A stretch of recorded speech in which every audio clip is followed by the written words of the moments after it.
So here is the small demo about Project IDX, that is idx.google.com.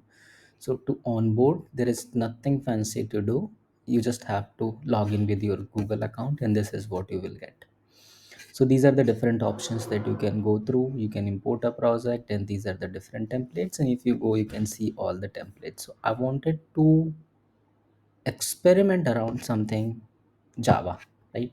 So I'll go back in. So I see how important Java is in here. Java is coming in here, not on the front, but I found it in here. So if you click on the Java, you will get it. So you have to name your workspace, create it, and next you will get the screen something like this one. So I created Java with the Spring Boot. So initial simple setup will already be there in here, and the rest of the things, that files, all that you were seeing in here, it is the result of the prompts that I gave it. So initial prompt that I gave it to create, so this chat is cleared actually. So if I maybe run the application, run the server a few seconds ago, so yeah, that chat got cleared, but I gave it simple command to create a CRUD application with the time leaf template as a UI for the user interface for this one.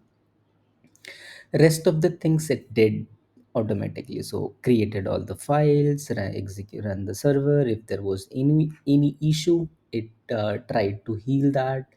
It fixed that, executed the command again. I just needed to hit the click this, the way like it is giving the command succeeded, right? So I needed to confirm on this one. So that is the only prompt that it is giving me. That is why I'm giving it confirm, confirm, confirm. So it is just asking for the review. So human in the loop is there. So what I got, like, finally, when after multiple tries and all that, everything is there. So I got this application running. So product, so this application, right? So simple.